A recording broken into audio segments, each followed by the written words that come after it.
Nagsimula ang pinakamadilim na kabanata sa kasaysayan ng hukbong dagat ng Indonesia. Pinatay ng Pilipinas ang aming mga anak. Isinusumpa namin ang Pilipinas na nagbenta sa amin ng depektibong submarino, 325 ng madaling araw, 838 metro sa ilalim ng dagat. Kami ay lumulubog. Matapos ang huling mensahe mula sa ikambad dalawang bayaning tripulante, itinuro ng buong mundo ang Pilipinas bilang salarin. Isinulat ng CNN na ito ang trahedya ng hukbong dagat ng Indonesia dahil sa bulag na pagtitiwala sa isang general na hango kay Lapu-Lapu. Mahal na Pangulo, walang kasalanan ang Pilipinas. Ang admiral na nagtangkang magbunyag ng katotohanan ay dinakip sa loob lamang ng 3 oras sa kasong pagtataksil. Ginamit ng gobyerno ang lahat ng paraan upang ibaling ang galit ng mamamayan sa Pilipinas, ngunit may ibang salarin sa likod ng lahat. Ngayon, pakinggan natin ang nakagigimbal na katotohanan. Ako si General Suharto Wibowo. 20 taon akong nagsilbi bilang pinuno ng Naval Accident Investigation Committee ng Indonesia. Hanggang sa araw na iyon, isa lamang akong ordinaryong sundalo. 3:25 ng madaling araw. Ang pulang telepono sa tabi ng aking kama ay halos mabaliw sa pagring. Ito ang emergency line ng militar. General, kailangan po kayong pumunta rito agad. Nanginginig ang boses ng aking operations chief. Agad kong naramdaman na may masamang nangyari. Anong problema? Ang KRI Kakra 401, nawawala po ito. Sandaling tumigil ang pagtibok ng puso ko. Ang Kakra 401, ang aming pinakamalaking karangalan, sakay ang 5-3 sa aming pinakamagagaling na tripulante. Napatakbo ako palabas, suot lang ang aking uniforme sa ibabaw ng aking pantulog. Habang tinatahak ko ang daan patungo sa operations room sa bilis na 140 kilometers, lahat ng pinakamasasamang senaryo ay umiikot sa aking isipan. Pagdating ko, kaguluhan ang sumalubong sa akin. Sa malaking screen, nakalitaw ang mapa ng karagatan sa hilaga ng Bali na may pulang tuldok na nagmamarka sa huling lokasyon ng Kakra. Report ng sitwasyon. Thursday ng umaga, nawalan kami ng kontak habang nagsasagawa ng torpedo drill. Ang huling ulat nila ay handa ng magpaputok. Lumapit sa akin ang Chief of Naval Staff, maputla ang mukha. Suharto, ang golden time natin ay 72 oras. Hanggang doon na lang ang oxygen nila. 72 oras. 3 araw. Buhay ng 53 tao ang nakasalalay. Ang tinatayang lalim ay 138 metro. Nang hina ang aking mga tuhod, 138 metro. Isang kalaliman na hindi kayang abutin ng ordinaryong diver. Noon, may bumulong, hindi ba't sa Pilipinas nirefit ang submarinong iyon? Biglang tumahimik ang buong silid. Oo, tama siya. 9 na taon na ang nakalipas, sumailalim ang Kakra 41 sa malawakang pagsasaayos sa ASEA Heavy Industries sa Pilipinas. Mahalaga pa ba yan ngayon? Matalas kong tanong. Pero ang totoo, paulit-ulit ding tumatakbo sa isip ko ang mga salitang iyon. 4 ng umaga, dumating ang unang rescue helicopter sa lugar. Ngunit wala silang nakita. Ang dagat ay tahimik, na para bang nilamon nito ang 53 buhay at nagpatuloy na parang walang nangyari. Biglang lumabas sa TV ang isang breaking news. Nakapagtataka, ang Xinhua News Agency ng China ang unang nagulat. Submarino ng Indonesia, nawawala. Posibleng problema sa bahaging inayos ng Pilipinas. Nagtaka ako, paano nalaman ng China ang isang bagay na hindi pa namin alam? 5 ng umaga, tumawag ang Pangulo. Suharto, naghihintay ng sagot ang mga tao. Hanapin mo ang dahilan, mabilis. Nagsimula na ang pressure. Pero hindi ko pa alam noon na ito pala ang simula ng isang malaking konspirasyon.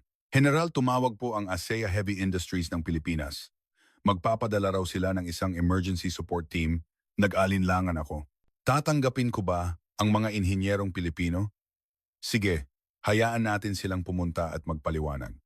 Hindi ko akalain na ang desisyong iyon ang babago sa takbo ng aking buhay.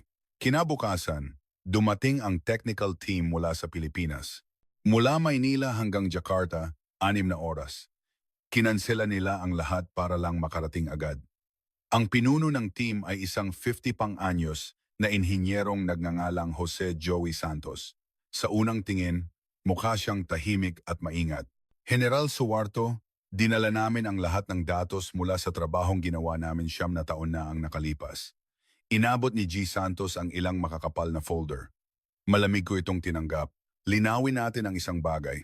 Trabaho kong alamin kung ano ang naging pagkakamali ninyo. Nakita kong tumigas ang kanyang ekspresyon, ngunit agad din siyang kumalma. Wala po kaming ginawang mali. Sa katunayan ano? Wala po. Tingnan na lang po muna natin ang datos. Sa conference room, detalyadong ipinaliwanag ni G. Santos ang ginawa nilang refit. Pinaliwanag niya kung paano nila pinalakas ang pressure hull ng lumang submarino na gawa pa sa Germany noong 1981 para magamit pa ito ng 10 taon at pinalitan ang iba't ibang sistema. Tingnan po ninyo rito. Ang bahaging ito ay gumamit ng isang special na welding technique na ginagamit din sa BRP Jose Rizal class frigate ng Philippine Navy. Ito po ay sarili naming teknolohiya na dinevelop namin sa loob ng 15 taon. Ipinakita niya ang mga detalyadong blueprint. Bawat weld, bawat pressure test result, lahat ay maingat na nakatala. At ang magaling na teknolohiyang iyan, sarkastiko kong sabi, ang pumatay sa 53 tao, namula ang mukha ni G. Santos. Isang batang inhinyero sa tabi niya ang hindi nakatiis. General, alam niyo po ba kung gaano namin inalagaan ang trabahong iyon? Isinugal ni Marco ang pangalan niya sa bawat weld na ginawa niya. Pinigilan siya ni G. Santos. Tama na yan. General, pakiusap, alisin niyo po muna ang inyong mga haka-haka. Narito ang report na isinumite namin 9 taon na ang nakalipas. Ibinuklat niya ang isang pahina. Doon nakasulat sa malalaking pulang letra ang isang babala. Ang Chines-made battery system ay dapat palitan agad. May natuklasang MGA critical na depekto sa maalat na kapaligiran. Ang pagpapanatili sa sistemang ito ay may malaking peligro ngang malubhang aksidente. Sandali akong natigilan. Bakit ngayon nyo lang ito ipinapakita? Ipinakita na po namin ito 9 taon na ang nakalipas. Tingnan nyo po. May pirma pa rito ang opisyal ng Indonesian Navy noon. Ngunit tinanggihan ninyo dahil sa issue ng budget. Biglang bumukas ang pinto at pumasok si Admiral Agus Suryadi, isang bayani ng Indonesian Navy at isa sa mga pinakatiwala sa Pilipinas. Kahit nasa huling bahagi na ng kanyang 60s, taglay pa rin niya ang kakaibang karisma. Suwarto, pakinggan mo ang mga taong ito. Ako ang garantiya nila. Nainis ako. Admiral, 53 buhay ang nasa ilalim ng dagat. Katotohanan ang kailangan natin, hindi emosyon. Nagdilim ang mukha ni Admiral Agus. Alam mo, 10 taon na ang nakalipas. Nag-aral ako sa Philippine Naval War College. Hindi lang taktika ang natutunan ko roon. Natutunan ko kung ano ang tunay na diwa ng isang mandirigma ng dagat. Admiral, tama na po. Pinutol ko siya. Alam kong isusunod na niya ang kwento tungkol kay Lapu-Lapu. Mula nang pag-aralan niya ang mga taktika ni Lapu-Lapu sa Pilipinas, naging bulag na ang paghanga niya sa bansang iyon. Mahinang nagsalita si G. Santos. General, ginawa namin ang lahat para iligtas ang Kakra. Isang 40 anyos na submarino. Sinuri namin ang bawat weld gamit ang X-ray at inulit ang pressure test ng 5 beses. At nabigo kayo, sigaw ko. Kumukulo ang dugo ko. Naaalala ang mga mukha ng nagdadalamhating pamilya. Dumating ang aking sekretarya. General, humihiling ng meeting ang isang kinatawan mula sa isang Chinese shipyard. Sina? Siya ang Southeast Asia Director ng China Shipbuilding Industry Corporation. Matagal na raw siyang nakikipag-ugnayan sa Indonesian Navy. Tumingin ako kay G. Santos. Nagbago ang kanyang ekspresyon. Tila may alam siya. Sige po, mauna na kami. Maghihintay kami sa aming hotel. Habang paalis ang team ni G. Santos, hinawakan ni Admiral Agus ang balikat ko. Suwarto, mabuti kang sundalo, pero minsan, kailangan mo ring pagkatiwalaan ang iyong kutob. At sinasabi ng kutob ko na may isang bagay sa aksidenteng ito na hindi natin alam. Kutob? Ebidensya po ang kailangan natin, Admiral. Bumuntong hininga ang Admiral at umalis. Tumingin ako sa bintana. Parang naririnig ko ang sigaw ng 5'3" tao na humihingi ng tulong. Pero hindi ko pa alam noon kung sino ang tunay na kaaway at kung gaano kalaki ang pagkakamaling nagawa ko. Noong gabing iyon, 7 p.m., nakipagkita ako kay Zhang Wei sa isang hotel lounge. Nasa kalagitnaan siya ng kanyang 40s, nakasuot ng mamahaling suit at perpekto ang pagsasalita ng bahasa Indonesia. May nakahanda ng mamahaling alak sa mesa. General Suwarto, una sa lahat, ang aking malalim na pakikiramay. Nakikidalamhati kami sa hukbong dagat ng Indonesia sa pagkawala ng Pinditri Bayani. Ano ang kailangan mo? Tumingin si Jiang Wei sa paligid at binuksan ang kanyang makapal na briefcase. Diretsahan na po, General. Sobra ang naging tiwala ninyo sa Pilipinas. Anong ibig mong sabihin? Ang inilabas niya ay isang tumpok ng technical analysis. Nakakagulat. Mayroon siyang detalyadong blueprint ng Kakra 401, kasama ang mga detalye na kahit ako ay hindi alam. Paano mo nakuha ito? Lagi kaming handa. Bilang tunay na kaibigan ng Indonesian Navy, tingnan nyo, ang welding technique na ginamit ng Pilipinas ay 10 taon ng lumang teknolohiya. Gumamit sila ng hindi pa subok na paraan para makatipid. Tiningnan ko ang mga dokumento. Puno ito ng komplikadong terminolohiya, ngunit malinaw ang conclusion. Depektibo ang teknolohiya ng Pilipinas. Siyempre, hindi ko pa alam noon na peke ang mga dokumentong ito. At ano ngayon? Sumandal si Jiang Wei. Kumislap ang kanyang mga mata. Alam niyo po ang modernization program ng Indonesian Navy, hindi ba?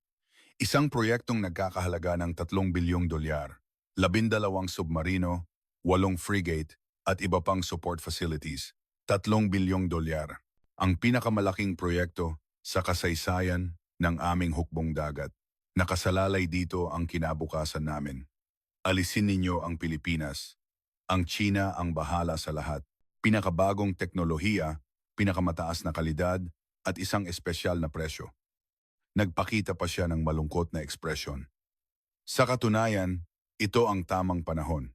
Dahil sa aksidenteng ito, napatunayan ang limitasyon ng teknolohiya ng Pilipinas. Gusto niyo pa bang maulit ang trahedya? Nagalit ako, ngunit sa isang banda may punto siya. Ituloy mo. Una, kumpirmahin niyo sa inyong investigasyon na may technical defect ang Pilipinas. Pangalawa, ibanyo sila sa lahat ng naval projects sa hinaharap. Pagkatapos, naglabas siya ng isa pang dokumento. Ang disenyo para sa 12 bagong submarino na may pinakabagong AIP system, ibibigay namin ang lahat ng ito sa isang espesyal na presyo.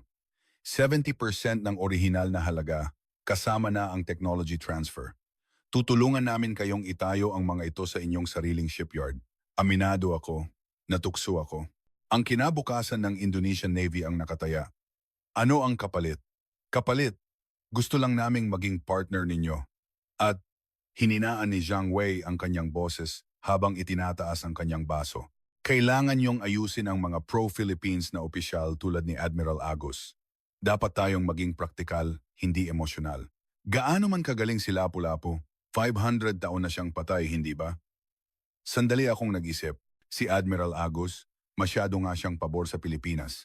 Alam niyo ba, General, kung ano ang natutunan ni Admiral Agus sa Philippine Naval War College? Mga taktika ni Lapu-Lapu, tama? Oo, yun ang sabi niya. Nabaliw siya sa isang 500 taong gulang na dato, kaya pinili niya ang isang 21st century na submarino na gawa ng Pilipinas. Normal ba yan? Ang emosyonal na desisyon ang pumatay sa 53 tao. Masakit pakinggan ang mga salitang iyon. Totoo ngang sobra ang paghanga ni Admiral Agus kay Lapu-Lapu. Inilagay ni Jiang Wei ang isang maliit na sobre sa ilalim ng mesa. Ito po ay personal na research grant para sa inyo, General. Walang resibo.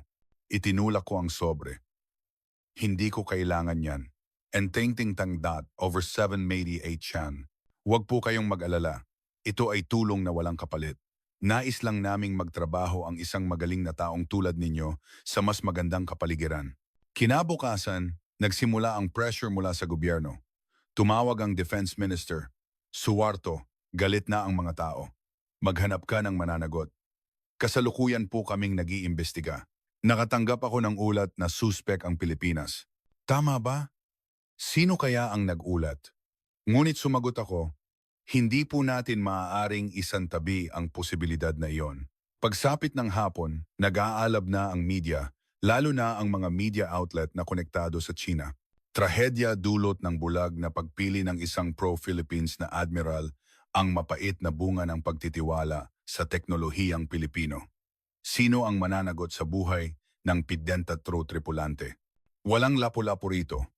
Indonesia, nilinlang ng makalumang taktika, mabilis na lumala ang opinyon ng publiko.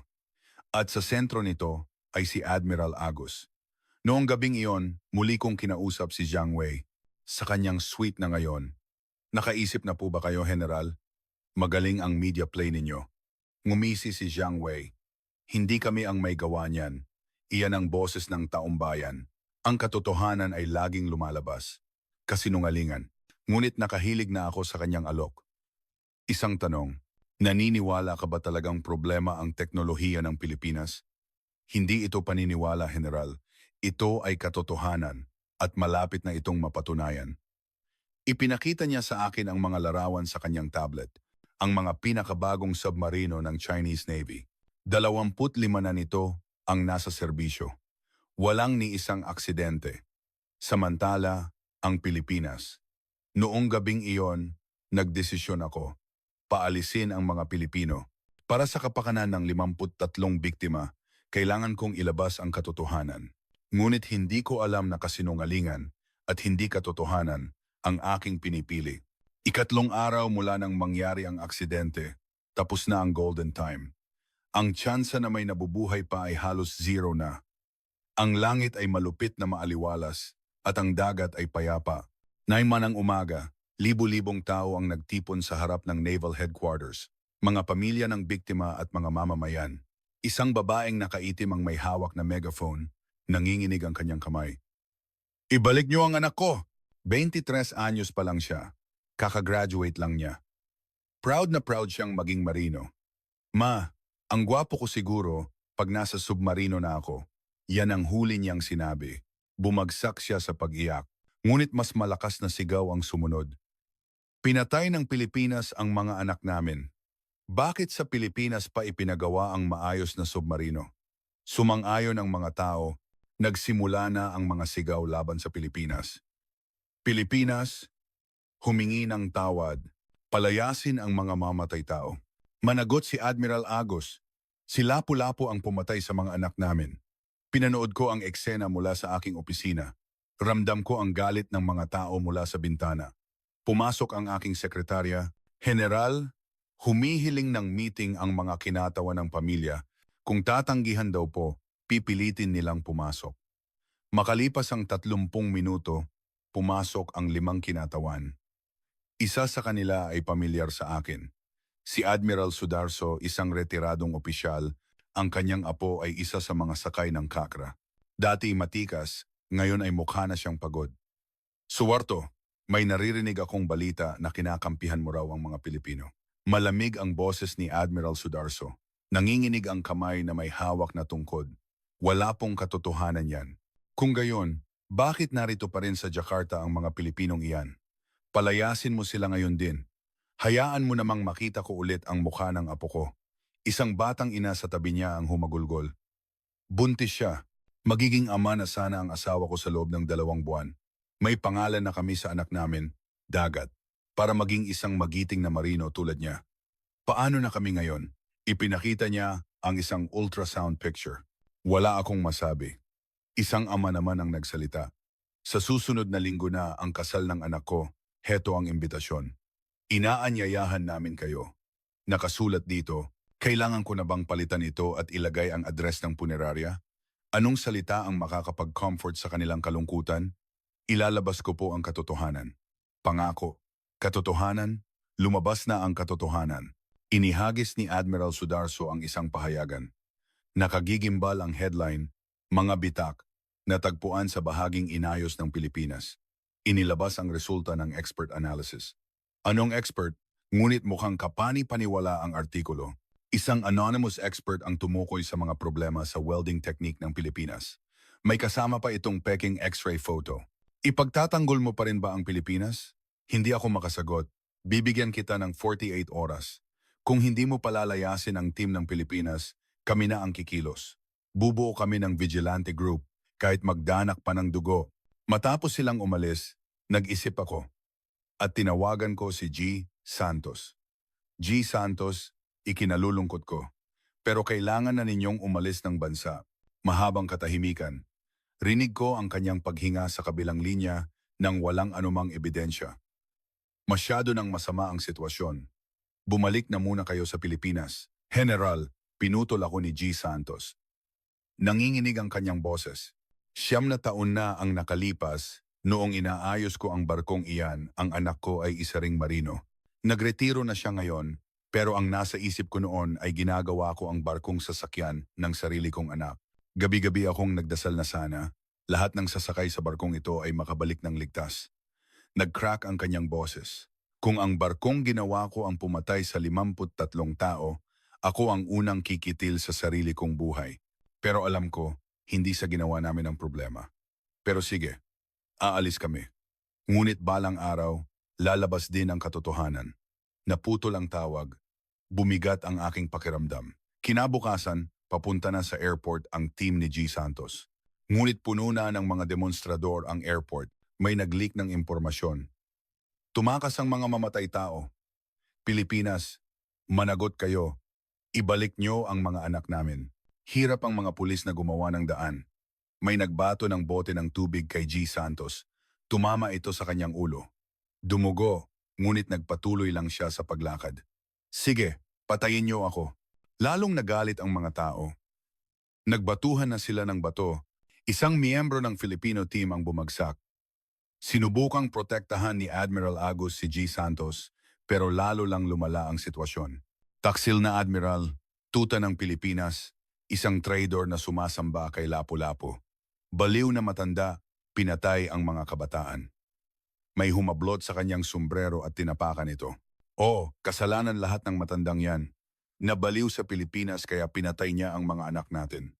Ang mga medalya ni Admiral Agus ay pinunit. Hindi siya lumaban. Pinanood ko ang lahat mula sa malayo. Nakita ko ang luha sa mga mata ni Admiral Agus. Ang bayani ng hukbong dagat sa loob ng 40 taon ay naging isang traidor sa isang iglap. Noong gabing iyon, tumawag ang palasyo. Suwarto, alisin mo si Admiral Agus. Pero, mahal na Pangulo, ang Admiral ay desisyon na ito. Hindi natin maaaring balewalain ang sentimiento ng publiko. Bukas ang opisyal na anunsyo.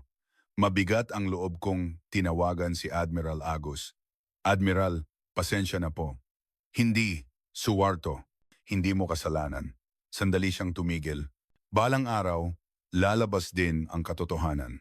Hindi nagsisinungaling ang mga kaibigan nating Pilipino. Mabuting tao si G. Santos. Nakita ko kung gaano niya inalagaan ang trabaho niya. Kinabukasan, iisa lang ang balita. Admiral Agus Suryadi. Tinanggal sa lahat ng posisyon. Ang pagbagsak ng isang pro-Philippines na admiral. Trahedya dulot ng pagsamba kay Lapu-Lapu. 40 taon ng serbisyo, nagtapos sa kahihiyan. Umalis ang Filipino team at sinibak si Admiral Agus. Ang natira na lang ay ang alok ng Sina. Muling tumawag si Jiang Wei. Mahusay na desisyon, General. Ngayon, paghandaan na natin ang kinabukasan. Dadalhin ko ang kontrata bukas. Ngunit bakit? May isang bahagi sa aking puso na hindi mapakali, na para bang may malaki akong pagkakamaling ginagawa. Ang huling sinabi ni G. Santos ay paulit-ulit na umaalingaw-ngaw sa aking isipan. Isang linggo matapos umalis ang Filipino team, isang hindi inaasahang bisita ang dumating, si Lieutenant Rina Susilo. Isang 21 anyos na technical officer na bahagi ng Kakra Accident Analysis Team. Kilala sa kanyang talino, nagtapos siya ng Marine Engineering sa MIT. General, gusto ko po sanang makipag-usap sa inyo ng pribado. May importante po akong natuklasan. Seryoso ang kanyang mukha. Maitim ang ilalim ng kanyang mga mata, halatang ilang gabi ng puyat. Dinala ko siya sa isang tahimik na coffee shop. Anong problema?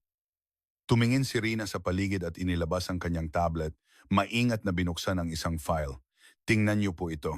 Na-recover ko po ang ilang bahagi ng black box data. Ginawa ko ito ng personal nang hindi alam ng headquarters. Lumitaw sa screen ang mga komplikadong graph at numero. Pressure, temperatura, electrical signals, lahat ay nakaayos ayon sa oras. Ano ito? Ito po ang pressure data ng hull sa loob ng 30 minuto bago ang aksidente. Tingnan niyo po ang puntong ito. Itinuro niya ang isang bahagi kung saan biglang tumaas ang pressure. Isang pagsabog.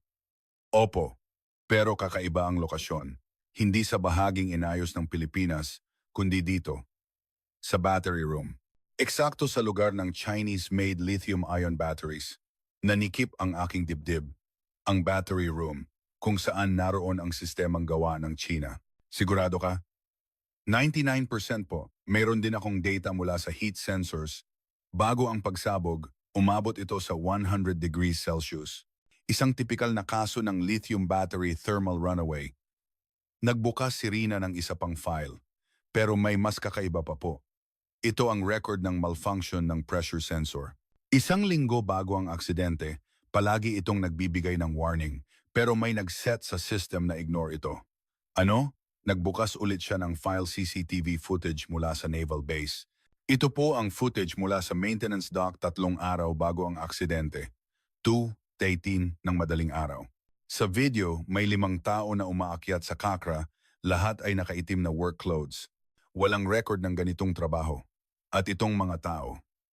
Pinalaki niya ang video.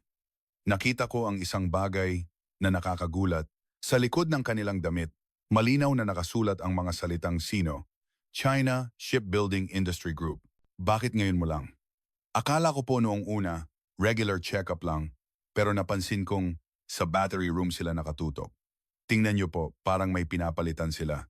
May isang malaking kahon na dinala nila sa battery room. At may isa pa pong kakaiba.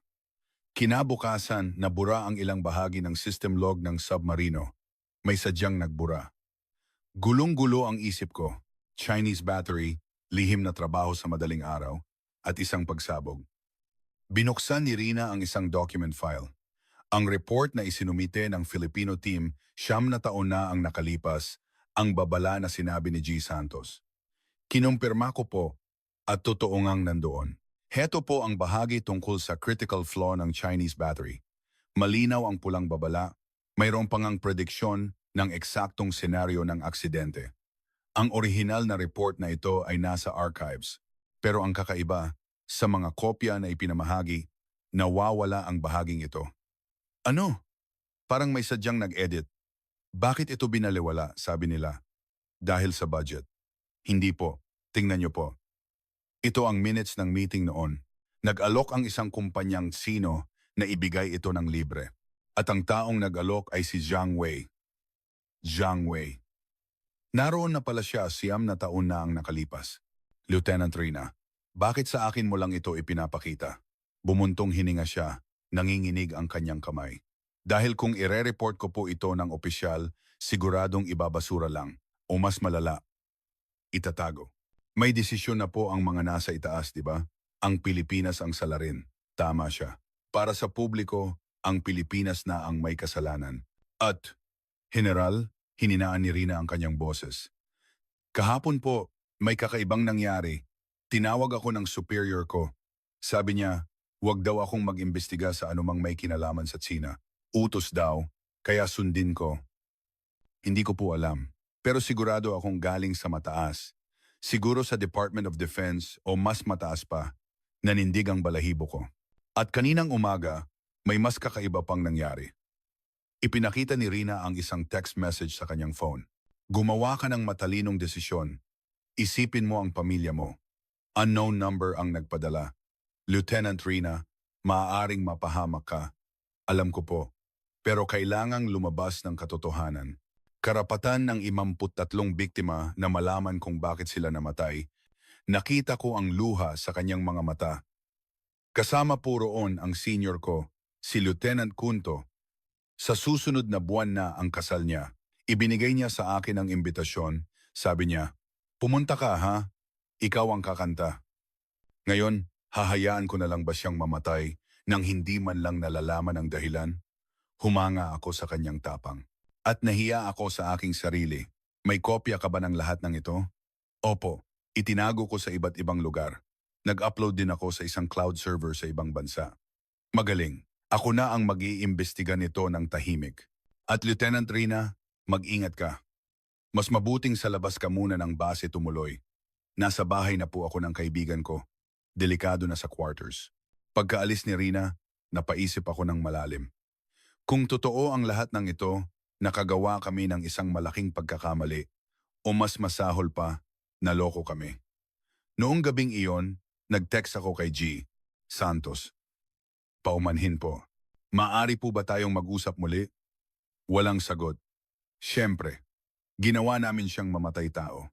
Sa labas, nakikita ko ang mga ilaw ng Jakarta.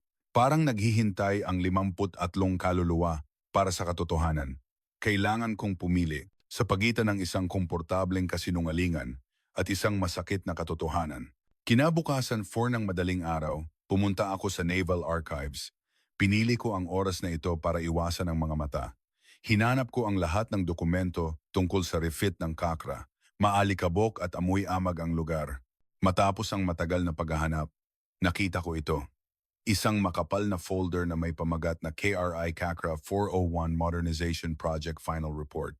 Luma na ang takip, ngunit buo pa ang laman. Sa unang pahina, nakita ko ang pirma ni G. Santos at ang pulang babala, urgent recommendation, Chinese-made battery system requires immediate replacement.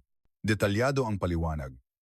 Ang lithium-ion battery system, model HX 3000, na gawa ng Huaxin Group ng China ay may mga sumusunod na critical flaws. 1.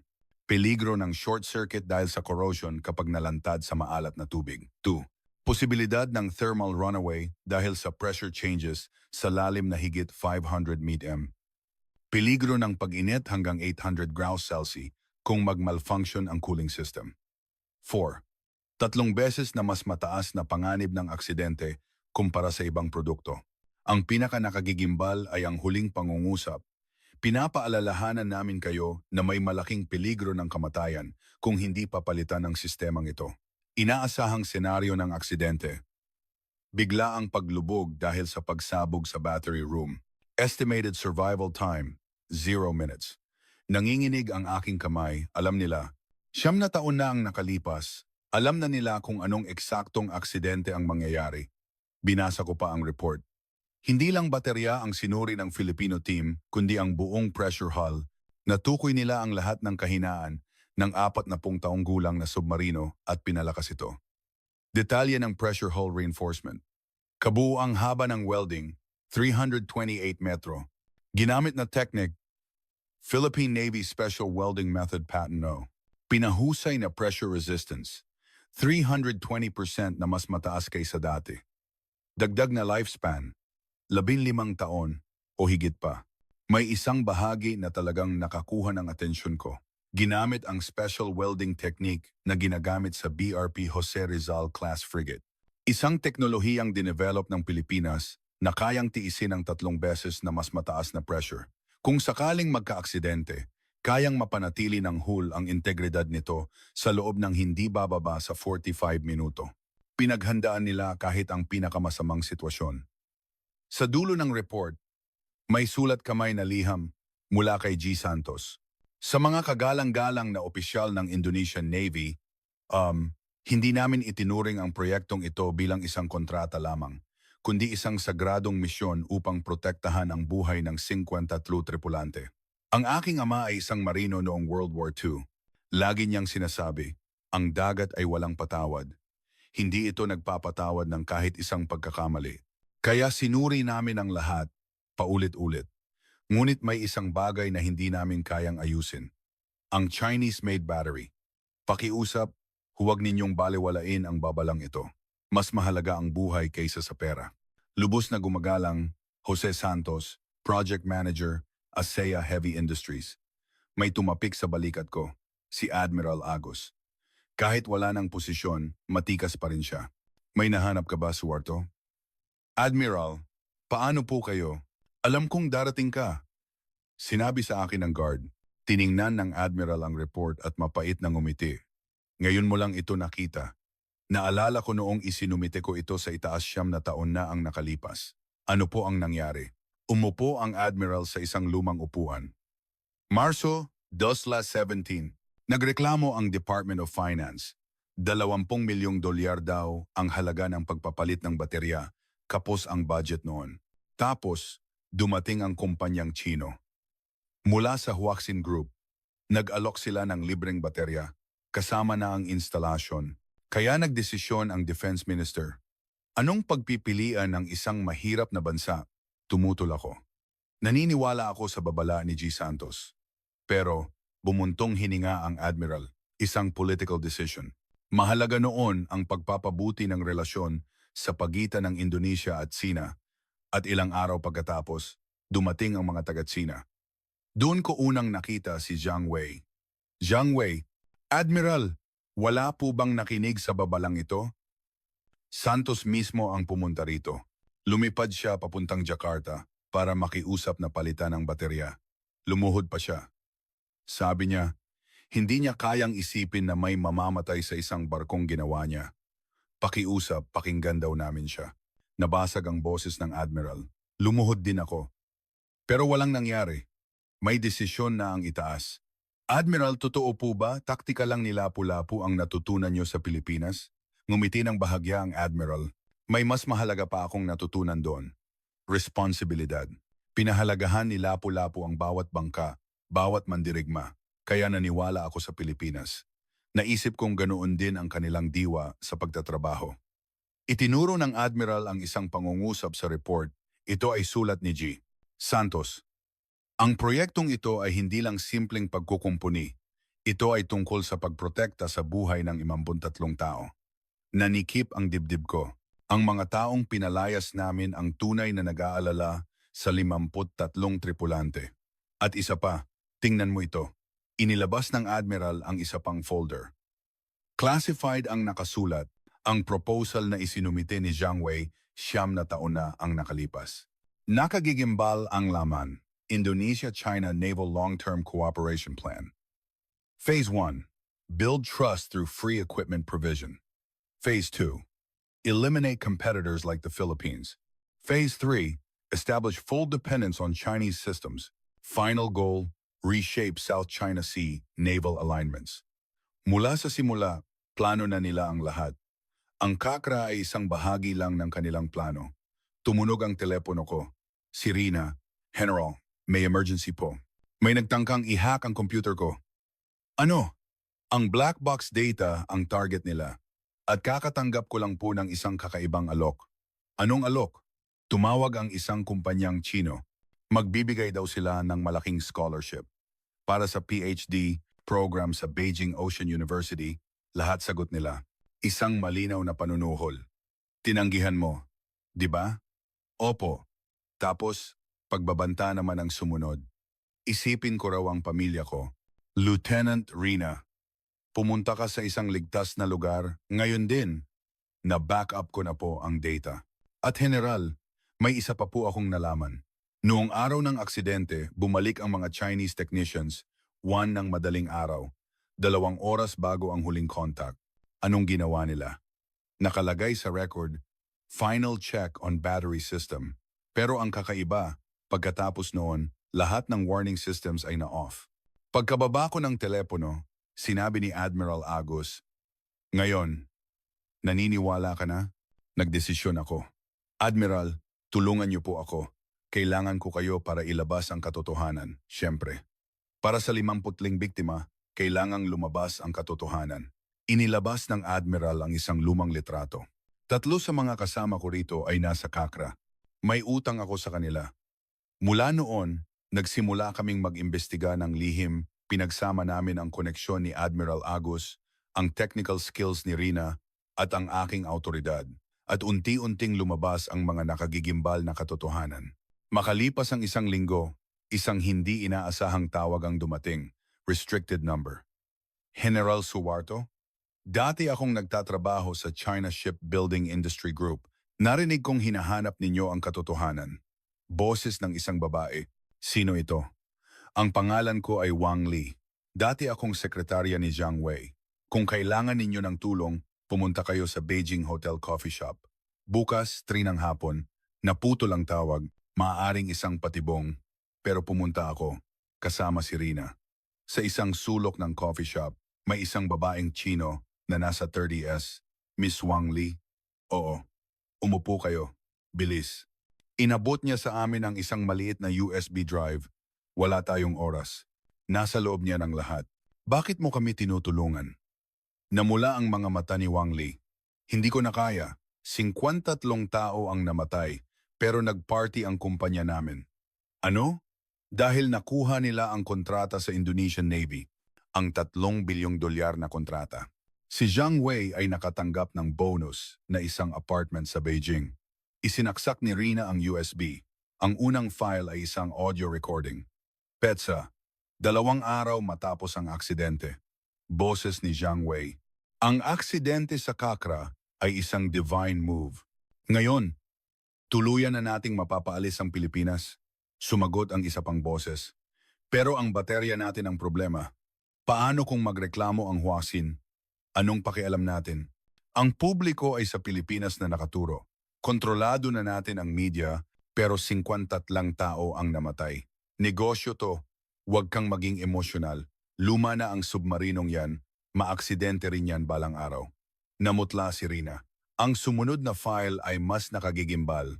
Isang Excel file na may pamagat na Indonesia Project Special Expenses. Ano ito? Ang listahan ng suhol. Detalyado kung saan napunta ang 60 milyong dolyar, mga pangalan ng opisyal ng gobyerno, media, at maging mga general ng militar. Nakita namin ang mga pangalan ng mga taong pinagkakatiwalaan namin. Nagsimula ito 9 na taon na ang nakalipas, sabi ni Wang Li. Bahagi ito ng Belt and Road Initiative ng gobyerno ng China. Ang layunin ay kontrolin ang Indonesian Navy kaya libre ang baterya? Oo, at depektibo ang mga bateryang iyon. Tinanggihan na ng Chinese Navy. 3 taon nang nakatambak sa warehouse ng Huasin. Kumulo ang dugo ko. Alam nilang depektibo pero ibinigay pa rin. Ipinakita ni Wang Li ang isa pang dokumento. Isang internal report sa wikang Sino. 2016 Huaxin Group Battery Safety Test Result. Corrosion begins within 24 hours of exposure to salt water. Thermal runaway risk above 60 degrees Celsius. Do not use below 300 meters depth. Conclusion. Unsuitable for submarine use. Alam ito ni Zhang Wei, pero pineke niya ang report. Binuksan ni Rina ang isa pang file, mga email. Ito ang mga email bago ang aksidente, sabi ni Wang Li. Mula kay Zhang Wei, para sa VP ng Huaxin Group, update sa Kakra Project. Patuloy na nagbibigay ng warning ang battery pressure sensor. Ngunit na-set na ng local technicians na ignore ito. Kung magka-aksidente, handa na ang plano para isisi sa refit ng Pilipinas. Handa na rin ang media response scenario. Expected outcome after accident. Total expulsion of Philippine contractors. Exclusive contract for China. Estimated annual profit. $500 million. Pagpatay ito. Bulong ni Rina. Itinuro ni Wang Li ang huling file. Ito ang work order bago ang aksidente. Sinasabi ritong i-check ang battery system. Pero tingnan ninyo, sa ilalim may sulat kamay na tala. Pressure sensor anomaly detected. Do not report, Zhang Wei. May mas malala pa, sabi ni Wang Li. Noong madaling araw ng aksidente, ang huling ginawa ng mga Chinese technicians ay pinatay nila ang safety device. Ang device na automatikong pumuputol sa kuryente kapag nag-overheat ang baterya. Ito ay planadong pagpatay. Sabi ni Zhang Wei, luma na raw ang submarino kaya maaksidente rin ito balang araw. Kapag nangyari yon, isisilang sa Pilipinas, kaya okay lang na mamatay ang timpun-titru tao, umiiyak na sabi ni Rina. Pagkarinig ko niyan, nag-resign ako, sabi ni Wang Li. Pero mag-isa, wala akong magagawa. Sa Tsina, kapag ibinunyag mo ang ganito, ginuhitan niya ang kanyang leeg. Nakita ko si G. Santos sa airport. Doon ako nagdesisyon. Mabuting tao siya. Noong meeting 9 na taon na ang nakalipas, kitang-kita ko ang sinserong pag-aalala niya para sa kaligtasan. Ipinakita niya ang isang huling litrato. Si Zhang Wei nagtataas ng baso ng champagne sa isang party, 1 linggo matapos ang aksidente. Sa likod niya, isang banner, "Congratulations for the success of the Kakra project." Maaari ba naming ilabas ang mga ito? Tumango si Wang Li. Kaya ko ito dinala. Protektahan niyo lang ang pagkakakilanlan ko. Nasa China ang pamilya ko. Siyempre. Nagmamadaling tumayo si Wang Li. Kailangan ko nang umalis. Bukas, lilipad ako papuntang Australia para mag-apply ng asylum. Sandali, isa pa. Ano pa ang plano ni Zhang Wei? Nag-alinlangan si Wang Li. Hindi lang Indonesia. Plano nilang gawin din ito sa Pilipinas at Vietnam. Nagsisimula na sila. Matapos siyang umalis, hindi kami nakapagsalita ni Rina. General, ano na po ang gagawin natin? Tumingin ako sa langit. Ilalabas natin ang lahat. Delikado po yan. Huli na ang lahat para sa 53 biktima. Pero kailangan nating ilabas ang katotohanan. Noong gabing iyon, tinawagan ko si Admiral Agos. Admiral, handa na po ako. Magaling. Kailangang lumabas ang katotohanan. Magpapatawag po ako ng International Press Conference bukas. Delikado yan, alam ko po. Pero hindi na tayo maaaring umatras. Naghihintay ang 50-30. Kinabukasan, 9 AM ng umaga, sa Jakarta Convention Center, CNN, BBC, lahat ng malalaking media ay naroon. Sigurado po ba kayo, General? Tanong ni Rina. Pinapanood ako ng 553 biktima. Panahon na para sabihin ang totoo. Pagpasok ko, daan-daang kamera ang sumalubong sa akin. Huminga ako ng malalim. Una sa lahat, humihingi ako ng paumanhin sa sambayanang Indonesian. Binaliwala ko ang katotohanan at naging biktima ng prejudice. Dahil sa aking pagkakamali, nagdusa ang mga inosenteng tao. Ngayon, ibubunyag ko ang tunay na dahilan ng paglubog ng Kakra 411. Sa malaking screen, lumitaw ang data mula sa black box. Ang pagsabog ay nagsimula sa Chinese-made battery room, hindi sa bahaging inayos ng Pilipinas. Nagkagulo ang mga tao. Sunod, ipinarinig ko ang recording ni Jiang Wei. Gulat ang lahat. Ipinakita ko ang internal report ng Huasin Group, ang listahan ng suhol, at ang report ni G. Santos. Biglang bumukas ang pinto. Kasinungalingan. Lahat yan peke. Si Jiang Wei. Suwarto, tatanggapin mo rin sana ang alok namin. Bakit ako lang ang masama? Hindi ko tinanggap. Pero ikaw, inamin mo ngayon ang iyong kasalanan. Namutla si Jiang Wei. Huli na ang lahat at ang pinaka-nakagigimbal. Sabi ko, pinatay ng mga Chinese technicians ang safety device noong madaling araw ng aksidente. Ito ay hindi aksidente. Ito ay planadong pagpatay. Isang reporter na Pilipino ang nagtanong, ibig sabihin, wala talagang kasalanan ang Pilipinas? Ang bahaging pinalakas ng Pilipinas ay nanatiling buo sa loob ng 45 minuto matapos ang pagsabog. Dahil doon, nakapagpadala pa sila ng huling SOS. Sa katunayan, ang teknolohiya ng Pilipinas ang nagpaliit sa pinsala. Ipinakita ko ang email ni Jiang Wei kung saan tinawag niyang necessary cost for a greater cause ang pagkamatay ng 53 tao. Nag-alab sa galit ang silid. Kami ay pumatol sa isang demonyo at pinalayas ang mga bayani at kasabwat ako roon, nanginginig ang aking boses. G. Jose Santos, sa technical team ng Pilipinas, buong puso akong humihingi ng tawad. Kayo ang nag-alala sa kaligtasan ng 5-3 pero ginawa namin kayong mga mamamatay tao. Tumingin ako kay Admiral Agos. Admiral, tama po kayo. Hindi pagkakamali ang magtiwala sa Pilipinas. Ang mali ay ang pagtalikod namin sa katotohanan. Ang huling tanong ay mula sa isang Pilipinong reporter. Ano na po ang gagawin ninyo ngayon? Ngayong lumabas na ang katotohanan, kailangang manaig ang hustisya at nais naming magsimula muli kasama ang Pilipinas. Pagkatapos ng press con, sumiklab ang isang bagyo. Inaresto si Jiang Wei at sinimulan ang investigasyon sa mga tumanggap ng suhol. Ngunit ang pinakamahalaga ay ang reaksyon ng mga tao. Nagkamali tayo sa Pilipinas. Pabalikin si G. Santos. Parusahan ang tunay na salarin. Noong gabing iyon, tumawag ang Pangulo, Suwarto. Magaling ang ginawa mo. Salamat sa paglalabas ng katotohanan. Tumawag sa akin si Rina. General, tumawag po ang Pilipinas. Sabi ni G. Santos, nagpapasalamat daw po siya at gusto raw niyang tumulong ulit. Para sa 50 biktima, gusto niyang gumawa ng mas ligtas na submarino. Matapos ang lahat ng ginawa namin, gusto pa rin nilang tumulong. Isang linggo pagkatapos, lumipad ako papuntang Maynila. Kasama ko si Rina at ang naibalik sa pwestong si Admiral Agos. Sa airport, naghihintay si G. Santos at ang kanyang team. May hawak silang banner. Hinding-hindi namin malilimutan ang 5-3 Bayaning Kakra. Lumapit si G. Santos. General Suwarto, maligayang pagdating. G. Santos, patawad po. Patawad. Yumuko ako. Itinaas niya ang aking balikat. Okay na po. Ang mahalaga, lumabas na ang katotohanan. Papunta sa opisina nila, sinabi ni G. Santos, "Alam niyo po ba, isa sa mga tauhan ko, si Marco, ang welder, nagtangkang magpakamatay. Nanikip ang dibdib ko. Sinisi niya ang sarili niya sa pagkamatay ng 53. Mabuti na lang at naisalba namin siya. Sa opisina, humingi ako ng tawad sa lahat. Isang inhinyero, yung natamaan ng bato sa airport, ang nagsalita. General, naiintindihan po namin. Nawalan kayo ng 53 kasamahan. Normal lang na maging emosyonal. Lalo akong nahiya.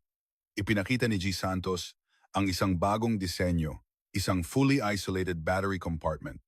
Kung sumabog man, hindi maapektuhan ang ibang bahagi, tanong ni Admiral Agus. Bakit gusto niyo pa ring tumulong? Ang ama ko po ay isang marino, sagot ni G. Santos. Namatay siya noong World War II. Sabi ng nanay ko, ang pagkamatay sa dagat ang pinakamalungkot na kamatayan.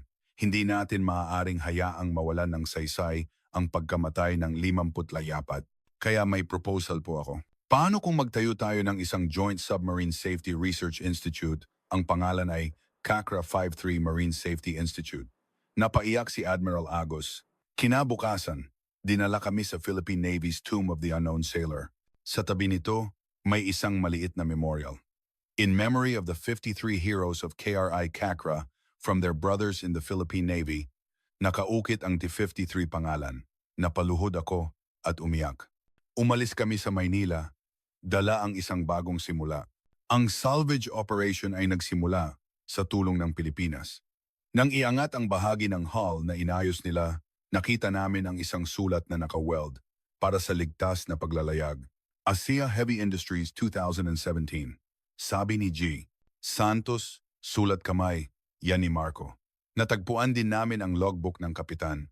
Isinulat niya bago ang huling paglalayag. Kinakabahan ako. May kakaibang ingay mula sa battery room. Nag-report ako, pero sabi nila, okay lang daw. Kung may mangyari man, sa battery room ito. Pero tiwala ako sa hull na ginawa ng Pilipinas. Nangako si G. Santos na tatagal ito ng 45 minuto. Mga tauhan ko, patawad. Pamilya ko, mahal ko kayo.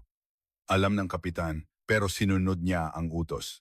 Ang huling report ng International Investigation Team ay malinaw. Ang sanhi ay depektibong Chinese battery at sadyang pag-alis ng safety device. Ang refit ng Pilipinas ang nagbigay ng 45 minuto ng pag-asa. Sa unang anibersaryo ng trahedya, formal na inilunsad ang CACRA 53 Marine Safety Institute sa Surabaya. Ako ang unang direktor, si Rina ang deputy. Ang 3 bilyong dolyar na proyekto ay inalis sa China. Lumapit ang asawa ng kapitan kay G. Santos. Salamat sa 45 minuto. Salamat. Si Marco, nakasama rin, ay nilapitan ng mga pamilya. Salamat dahil nanatiling buo ang ginawa mo. Nagbigay ito ng pag-asa sa mga anak namin. Umiyak si Marco, pero hindi na dahil sa guilt. Makalipas ang 3 taon, narito ako sa dagat, sa parehong lugar, kasama ko sina G. Santos, Marco, Rina, at Admiral Agus. Nag-aalay kami ng Pintay 3 Bulaklak. Ang aming research institute ay ang pinakamahusay na sa buong mundo. Ang aming CACRA safety system ay ginagamit na sa 23 bansa. Sa loob ng 2 taon, walang ni isang aksidente sa submarino. Ang Pilipinas at Indonesia ay naging tunay na magkapatid. Sa aking opisina, may isang litrato. Mga inhinyerong Indonesian, Pilipino, Vietnamese, at Thai, lahat ay nagtatawanan. Sa ilalim nito, isang kasabihan. Ang pagkiling ay lumulubog, ngunit ang katotohanan ay laging lumulutang. Ang 53 ay hindi nababalik, ngunit ang kanilang sakripisyo ay nagligtas ng libu-libu pang buhay at nagpatibay ng isang pagkakaibigan na isinilang mula sa isang trahedya. Araw-araw, tinitingnan ko ang dagat at nangangako. Hindi na ako muling magpapadala sa prejudice. Ito ang aking walang hanggang pangako sa 53 Bayani at sa aking sarili hanggat tinutupad namin ang pangakong ito, ang kanilang mga kaluluwa ay magpapatuloy sa paglalayag sa isang mapayapang karagatan.